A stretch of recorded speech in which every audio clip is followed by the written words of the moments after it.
tayyorlaning, chunki bu ma'lumot har birimizga tegishli. Ish haqi kartasi bor odamga ham, tadbirkorga ham, uydan turib savdo qilayotganlarga ham, qarindoshdan pul o'tkazmasi oladiganlarga ham. 12 oktyabrdan barcha bank hisob varaqlari nazorat ostida bo'ladi degan gaplar ko'paydi. Kimdir endi har bir so'm uchun jarima solishadi deyapti. Kimdir kartaga pul tutsa darhol solib keladi deb qo'rqityapti. Men bugun shu mavzuni aniq, oddiy tilda vahimasiz, lekin juda jiddiy tushuntirib beraman. Agar sizning kartangizga pul tushsa, siz plastik karta orqali savdo qilsangiz, ijaraga uy bersangiz, qarz olib berib tursangiz yoki kichik biznes yuritsangiz, bu video oxirigacha siz uchun juda muhim. Hozirning o'zida kanalga obuna bo'ling, videoga like bosing.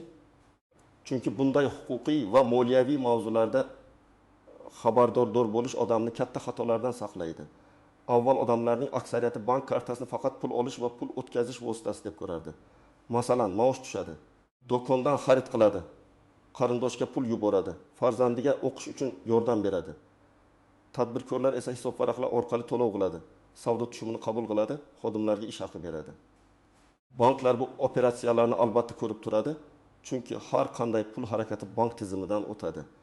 Lekin oddiy odamlar orasida bank sir saqlaydi, hech kim bilmaydi degan tushuncha kuchli edi. Endi esa odamlarni xavotirga solayotgan asosiy narsa shuki, bank operatsiyalari bo'yicha ma'lumotlar davlat organlari, ayniqsa soliq, moliyaviy monitoring va nazorat tizimlari tomonidan ancha faol tahlil qilinishi mumkin. Bu ertadan hammaning kartasini ochib, kim nima olganini kuzatib o'tirishadi degani emas. Lekin bu katta yoki shubhali pul aylanishi daromadga o'xshagan muntazam tushumlar, biznes faoliyatiga o'xshash operatsiyalar endi e'tibordan chetda qolmaydi degani. Men buni juda sodda qilib aytaman. Bank hisobingizdagi har bir kichik harakat uchun sizni chaqirishmaydi. Lekin agar sizning kartangiz shaxsiy karta bo'lsa-yu, har kuni o'nlab odamlardan pul tutsa, har oy 1 million, 100 million, 200 million so'm aylanma bo'lsa, izohda kiyim, buyurtma yetkazib berish, to'lov. Ijara deb yozilgan bo'lsa, tizim buni oddiy shaxsiy yordam sifatida emas, daromad yoki tadbirkorlik belgisi sifatida ko'rishi mumkin. Avval ham banklar va vakolatli organlarda nazorat bor edi. Yirik summalar, g'ayrioddiy operatsiyalar, pul yuvishga qarshi qoidalar, terrorizmni moliyalashtirishga qarshi monitoring, soliq tekshiruvlari mavjud bo'lgan. Farq shundaki, hozir raqamlashtirish kuchaymoqda. Oldin ko'p narsa qo'lda tekshirilgan bo'lsa, hozir elektron tizimlar ma'lumotlarni tezroq solishtiradi. Sizning rasmiy daromadingiz qancha, kartangizga qancha tushyapti? Siz yakka tartibdagi tadbirkormisiz? O'zini o'zi band qilgan shaxsmisiz? Ijara shartnomangiz bormi? Savdo tushumingiz kassadan o'tyaptimi yoki yo'q? Birinchi navbatda oddiy maosh oladigan, shaxsiy ehtiyoj uchun kartadan foydalanadigan odam vahimaga tushmasin. Agar sizga har oy ish haqingiz tushsa, do'konda xarid qilsangiz, kommunal to'lov qilsangiz, farzandingizga yoki ota-onangizga pul yuborsangiz, bu odatiy hayotiy operatsiyalar. Masalan, siz oyga 5 million so'm maosh olasiz. Shundan 20 millionni onangizga yuborasiz. 500 ming so'mini bolangizga, 2 millionini bozor va do'konlarga sarflaysiz. Bunday holat normal. Ikkinchi toifa qarindoshlar o'rtadagi yordam. Masalan, aka ukasiga mashina tuzatish uchun 3 million so'm yubordi. Ota qiziga kontrakt uchun 10 million so'm tashladi. Farzand chet eldan onasiga oyga $300 ekvivalentida pul yuboradi. Bunday pul o'tkazmalar ham avtomatik ravishda soliq solinadigan daromad bo'lib qolmaydi. Lekin bu yerda bitta muhim nozik joy bor. Agar pul o'tkazmalari juda katta va muntazam bo'lsa, masalan, har kuni 20-30 odamdan qarz, yordam degan nom bilan pul tushsa, tizim savol berishi mumkin. Bu haqiqatan ham qarindoshlar yordami yoki yashirin savdomi? Uchinchi toifa, uyidan turib savdo qilayotganlar. Mana eng ko'p xavf shu yerda. Masalan, bir ayol Instagram orqali bolalar kiyimi sotadi. U rasmiy ro'yxatdan o'tmagan, onlayn kassa yo'q, yakka tartibdagi tadbirkor emas. Xaridorlar uning shaxsiy kartasiga pul tashlaydi. Bir kunda 15 ta buyurtma. Har biri 1 mingdan 500 ming so'mgacha. Bir oyda kartaga 6 million so'm tushdi. Uning fikricha, foydasi atigi 8 million, qolganlari tovar puli. Lekin bank va soliq tizimi birinchi navbatda kartaga tushgan umumiy aylanmani ko'radi. Keyin savol tug'iladi. Bu pul nima uchun tushdi? Tovar hujjatlari bormi, ro'yxatdan o'tganmisiz, soliq to'layapsizmi? To'rtinchi toifa xizmat ko'rsatuvchilar. Masalan, usta santexnik, elektrik dizayner, SMM mutaxassis, repetitor, fotograf, to'y operatori. Agar ular mijozlardan kartaga pul olsalar va bu muntazam bo'lsa, bu ham daromad belgisi. Misol uchun, repetitor oyga 20 nafar o'quvchidan har biridan 600 ming so'mdan oladi. Jami 12 million so'm. Agar u o'zini o'zi band qilgan shaxs sifatida ro'yxatdan o'tgan bo'lsa, hammasi ancha tinch. Agar umuman rasmiylashtirilmagan bo'lsa, kelajakda tushuntirish so'ralishi mumkin. 5-toifa ijara beruvchilar. Bu juda keng tarqalgan holat. Uy egasi kvartirasini oyga 3 million so'mdan ijaraga beradi. Pulni kartaga oladi, lekin shartnoma qilmaydi. 1 yil davomida so'm tushadi. Tizim bu tushumlarni ko'rsa savol tug'ilishi mumkin. Bu qanday daromad? Agar ijara shartnomasi bor, soliq to'langan bo'lsa, muammo yo'q. Agar yo'q bo'lsa, jarima, soliq hisoblash yoki tushuntirish talabi paydo bo'lishi mumkin. 6-toifa tadbirkorlar. Ayniqsa tushumni shaxsiy kartaga qabul qilayotganlar. Men bu xatoni juda ko'p ko'raman. Do'kon bor, lekin xaridorga terminal ishlamayapti, mana kartaga tashlab yuboring deyiladi. Yoki kafe, salon, o'quv markazi. Onlayn do'kon shaxsiy kartaga pul qabul qiladi. Bu eng xavfli yo'llardan biri. Chunki biznes pulni shaxsiy hisob bilan aralashtirib yuborish keyin isbotlashni qiyinlashtiradi. 100 million tushsa, siz buning 1,5 millioni tovar xarajatlari deysiz, lekin hujjat bo'lmasa, tizim sizda 2 million tushum bor deb ko'rishi mumkin. Birinchi misol oddiy xodim. Dilshod ismli odam zavodda ishlaydi, oyiga 7 million so'm maosh oladi. Kartasi faqat ish haqi tushadi. Ba'zan ukasidan 1 million so'm qarz oladi. Ba'zan o'zi onasiga 800 ming so'm yuboradi. Uning kartasida yiliga umumiy kirim 20 million atrofida bo'lishi mumkin. Lekin bu ish haqi va oilaviy o'tkazmalar. Agar hammasi mantiqli bo'lsa, bunday odam qo'rqmasligi kerak. Chunki daromad manbai ko'rinib turibdi. Ikkinchi misol, ro'yxatdan o'tmagan onlayn savdogar. Madina Telegram kanal orqali kosmetika sotadi. Uning kartasiga har kuni 3-4 tarimta to'lov tushadi. Har biri 100 mingdan 700 minggacha. Oy oxirida 5 million so'm kirim bo'lgan. U o'zicha foydani hisoblaydi. Tagimiz 5 milliondan 65 million tovar, 5 millioni yetkazib berish, 25 millioni sof foyda. Lekin agar hujjatlar bo'lmasa, xarid qilingan tovarlar fakturasi bo'lmasa, kassa chek berilmasa, rasmiy maqom bo'lmasa, bu holat muammo tug'diradi. Chunki tizimga bu shaxsiy karta orqali muntazam savdo sifatida ko'rinadi. Uchinchi misol, qarz aylantirish. Jamshid do'stlariga qarz berib turadi. Bir oyda 1 million berdi, keyin qaytarib oldi. Yana 20 million oldi. Keyin boshqa odamga o'tkazdi. Agar izohsiz o'tkazmalar ko'p bo'lsa, kartada 200 million aylama paydo bo'lishi mumkin. Lekin aslida daromad yo'ri bo'lishi mumkin. Bunday holatda eng katta muammo isbot masalasi. Agar yozma qarz shartnomasi, tilxat izohlar bo'lmasa, bu pul nima degan savolga javob berish qiyinlashadi. Shuning uchun qarz berishda ham izoh yozish va hujjat qoldirish muhim. 4-misol, ijarachi va uy egasi. Uy egasi har oy 4 million so'mdan ijara oladi, yiliga 48 million. Agar ijara shartnomasi rasmiy tuzilgan bo'lsa, to'lov izohida ijara to'lovi deb yozilsa, soliq masalasi tartibga solinsa, xavf kamayadi. Agar hammasi og'zaki bo'lsa va pul kartaga tushaversa, bir kuni soliq organi bu tushumlarni daromad sifatida ko'rib, tushuntirish so'rashi mumkin. 5-misol, to'y xizmatlari. Operator bir mavsumda o'tmutta to'y oladi. Har biridan 5 milliondan olsa, 1,5 million so'm tushum. Pul shaxsiy kartaga tushgan. U mening xarajatim ham bor, montajchi, transport, reklama deydi. Lekin bu xarajatlarni tasdiqlovchi hujjat bo'lmasa, rasmiy faoliyat bo'lmasa, savollar paydo bo'ladi. To'y mavsumi, xizmat ko'rsatish, mijozlardan muntazam to'lovlar, bularning barchasi daromad belgisi. Endi eng muhim nozikliklarni tushuntiraman. Hamma nazorat ham jarima degani emas. Nazorat degani ma'lumot ko'rilishi, tahlil qilinishi, shubhali holat bo'lsa aniqlashtirilishi degani. Masalan, bank sizdan pul manbaini so'rashi mumkin. Bu bankning sizga dushmanligi emas, balki bankning qonuniy majburiyati. Agar hisobingizga kutilmaganda 500 million so'm tushsa, bank bu pul qayerdan deb so'rashi tabiiy. Siz kvartira sotgan bo'lsangiz, oldi-sotdi shartnomasi bor. Mashina sotgan bo'lsangiz, shartnoma bor. Meros olgan bo'lsangiz, meros hujjati bor. Shunda masala yo'q bo'ladi. Yana bir nuance, bank siri degan tushuncha yo'q bo'lib ketgani yo'q. Bank hammaning ma'lumotini ko'chaga chiqarib yubormaydi. Bank siri qonun bilan himoyalangan. Lekin bank siri vakolatli organlar qonuniy asosda so'raganda yoki qonunda belgilangan holatlarda ma'lumot berilmaydi degani emas. Ya'ni bank sizning qo'shningizga, tanishingizga begona odamga hisobingizni aytmaydi. Ammo soliq, sud, prokuratura, moliyaviy monitoring kabi vakolatli organlar qonuniy tartibda so'rasa ma'lumotlar taqdim etilishi mumkin. Yana bir muhim masala kartadan kartaga pul o'tkazishning izohi. Ko'pchilik izoh qoldirmaydi. Bu xato. Masalan, qarz qaytarildi, oila yordami, kontrakt uchun yordam, ijara to'lovi avtomobil oldi-sotdi bo'yicha.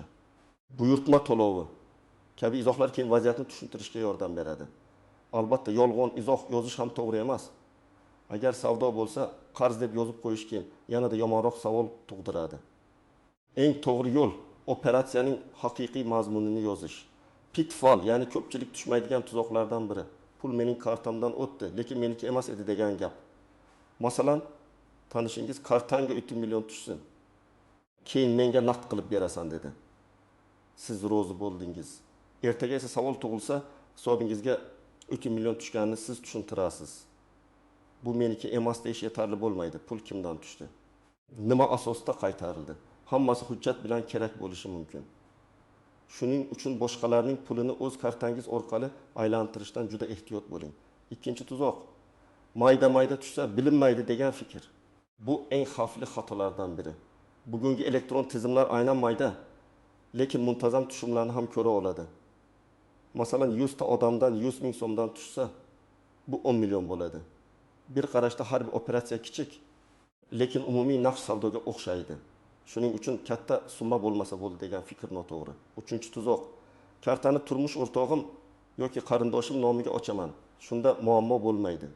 Yo'q, bu ham xavfli. Agar biznes sizniki bo'lsa-yu, to'lovlar boshqaning kartasiga tushsa, bu odam ham tushuntirish berishga majbur bo'lishi mumkin.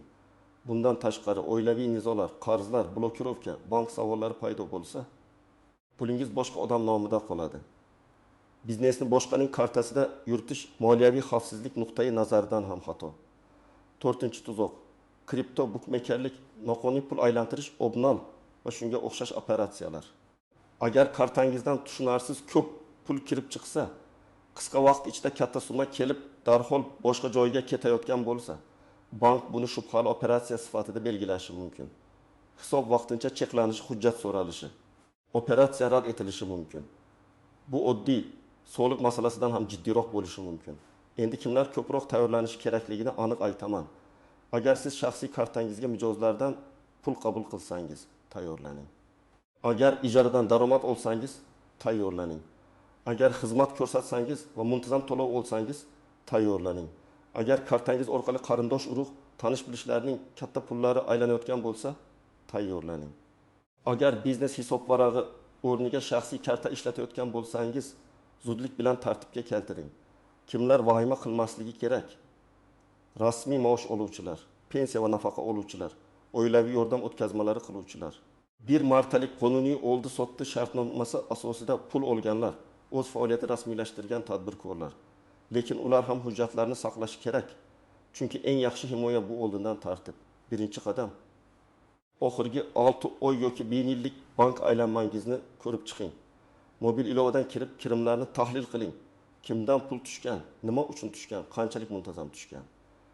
Agar har oy o'nlab odamdan to'lov tushayotgan bo'lsa, o'zingizga halol savol bering. Bu shaxsiy pulmi yoki daromadmi? Agar daromad bo'lsa, uni rasmiylashtirish kerak. Ikkinchi qadam, faoliyatingiz turini aniqlang. Agar siz kichik xizmat ko'rsatsangiz, o'zi band qilgan shaxs sifatida ro'yxatdan o'tish sizga mos bo'lishi mumkin. Agar savdo qilsangiz, yakka tartibdagi tadbirkor yoki yuridik shaxs sifatida ishlash kerak bo'lishi mumkin. Bu masalada hududingizdagi soliq inspeksiyasiga, bank maslahatchisiga yoki buxgalterga murojaat qiling. Eng muhimi, men bilmasdim degan bahona doim ham yordam bermaydi. 3-qadam, shaxsiy pul va biznes pulini ajrating. Bu juda muhim. Shaxsiy kartangizda maosh, oilaviy xarajat, kundalik to'lovlar bo'lsin. Biznes uchun alohida hisob varaq oching. Mijozlarga ham aynan shu hisob yoki rasmiy to'lov usulini bering. Agar terminal onlayn to'lov, QR to'lov, hisob faktura kerak bo'lsa bankdan so'rang. Bugun banklar tadbirkorlar uchun ko'p qulay xizmatlar taklif qiladi. 4-qadam, hujjatlarni yig'ing va saqlang. Agar qarz bersangiz yoki olsangiz, oddiy yozma tilxat tuzing. Kim, kimga, qancha, qachon, qanday shart bilan berdi? Agar ijara bo'lsa, ijara shartnomasi qiling. Agar mashina yoki uy sotgan bo'lsangiz, oldi-sotdi hujjatlarini saqlang. Agar xizmat ko'rsatsangiz, shartnoma yoki hech bo'lmasa elektron yozishmalar, hisob kitoblar, chek va kvitansiyalarni tartib bilan saqlang. Telefoningizdagi Telegram yozishmalariga ishonib qolmang. Muhim hujjatlarni alohida papkada saqlang. 5-qadam, pul o'tkazmalariga to'g'ri izoh yozing. Agar bu qarz bo'lsa, qarz qaytarildi deb yozing. Agar ijara bo'lsa, 2024 yil oktyabr oyi ijara to'lovi deb yozing. Agar oilaviy yordam bo'lsa, oila yordami deb yozing. Agar tovar uchun to'lov bo'lsa, uni yashirmang. Lekin faoliyatingiz ham rasmiy bo'lsin. Izohlar keyin sizga yordam beradi, lekin izoh hujjatning o'rnini to'liq bosmasligini ham unutmang. 6-qadam, bankdan kelgan so'rovni e'tiborsiz qoldirmang. Ba'zan bank qo'ng'iroq qiladi yoki ilova orqali hujjat so'raydi. Odamlar qo'rqib javob bermaydi. Bu yomon. Agar bank pul manbaini so'rasa, xotirjam javob bering, kerakli hujjatni yuboring. Javob bermaslik hisob cheklanishiga yoki operatsiya to'xtashiga olib kelishi mumkin. Bank bilan ochiq muloqot qiling. 7-qadam, soliq organidan xat yoki xabar kelsa, darhol mutaxassis bilan maslahatlashing. Xatni yashirib qo'ymang. Muddatiga qarang. Unda nima so'ralgani o'qing. Tushuntirish xati kerak bo'lsa, unda operatsiyalarning sanasi, summasi, manbai sababi bilan yozing. Masalan, 2024 yil 21 iyunda 21 million so'm fuqaro falonchidan avtomobil oldi-sotdi shartnomasi asosida tushgan. Shartnoma nusxasi ilova qilinadi. Mana shunday aniq yoziladi. Umumiy bu mening shaxsiy pulim deyish yetarli emas. 8-qadam, agar o'tgan davrda rasmiylashtirilmagan daromad bo'lsa, vaziyatni to'g'rilash yo'lini qidiring. Men hech kimga yashiring, bo'lib tashlang, boshqa kartaga o'tkazing demayman. Bu maslahat emas, bu xavf. To'g'ri yo'l, faoliyatni qonuniy maqomga keltirish, soliq rejimini tanlash, buxgalteriya yuritishni boshlash. Ba'zan o'z vaqtida rasmiylashish kelajakdagi jarimalardan ancha arzon tushadi. 9-qadam, oila a'zolaringizga ham tushuntiring. Ko'p muammolar bilmaslikdan chiqadi. Masalan, ona o'g'lining kartasidan savdo pulini qabul qiladi. Opa singlisining kartasini ishlatadi, xotinning kartasiga biznes tushumini yo'naltiradi. Keyin savol kelganda karta egasi javob beradi. Har kim o'z kartasidan faqat o'zining tushunali operatsiyalar uchun foydalangani ma'qul. 10-qadam, katta pul tushishi kutilsa, oldindan hujjat tayyorlang. Masalan, siz mashina sotyapsiz va 1 million so'm kartangizga tushadi. Oldi-sotdi shartnomasini saqlang. Pul tushganda izoh yozdiring. Agar uy sotilsa, notarial hujjatlar bo'ladi. Agar qarz olsangiz, shartnoma tuzing. Katta summa avval tushib, keyin hujjat qidirishdan ko'ra, hujjatni oldindan tayyorlash ancha xavfsiz. Yana bir noaniq masalaga to'xtalib o'taman. Hamma bank hisob varaqlari nazorat ostida deganda, odamlar buni total kuzatuv deb tushunmasligi kerak. Moliyaviy tizimda nazorat doim bo'lgan va bo'ladi. Chunki pul yuvish, soxta tadbirkorlik, soliqlarni yashirish, noqonuniy aylanmalar bilan kurashish uchun davlatda mexanizmlar bo'lishi tabiiy. Lekin halol odamning vazifasi vahima qilish emas, o'z operatsiyalarini tushunarli, hujjatli va qonuniy qilish. Men ekspert sifatida sizga eng muhim prinsipni aytaman. Har bir kirim bo'yicha agar ertaga so'rashsa, men buni nima bilan isbotlayman degan savolni bering. Agar javobingiz bo'lsa, demak xavf kam. Agar javobingiz bilmayman, tanishim tashlagan, keyin naq qilib bergan bo'lsa, bu xavfli. Agar javobingiz savdo qilaman, lekin rasmiy emasman bo'lsa, bu ham xavfli. Agar javobingiz ijara olaman, lekin shartnoma yo'q bo'lsa, buni tezda tartibga keltirish kerak. Demak, 12 oktyabrdan barcha bank hisob varaqlari nazorat ostida degan xabarni vahima sifatida emas, ogohlantirish sifatida qabul qiling. Oddiy maosh, pensiya, oilaviy yordam va hujjatli operatsiyalar uchun qo'rqishga asos yo'q. Lekin shaxsiy kartaga muntazam savdo, xizmat, ijara, katta qarz aylanishi yoki boshqa odamlarning pullarini qabul qilish xavf tug'diradi. Eng to'g'ri yo'l shaxsiy va biznes pulini ajratish, faoliyatni rasmiylashtirish, hujjatlarni saqlash, izohlarni to'g'ri yozish va bank yoki soliq so'rovlariga vaqtida javob berish. Sizning fikringiz qanday? Kartalardagi operatsiyalar bo'yicha nazorat kuchayishi oddiy odamlarni tartibga chaqiradimi yoki ortiqcha bosim bo'ladimi? Izohlarda albatta yozing. Agar video foydali bo'lgan bo'lsa, like bosing, kanalga obuna bo'ling va yaqinlaringizga yuboring. Chunki bugun bitta to'g'ri ma'lumot ertaga katta muammoning oldini olishi mumkin.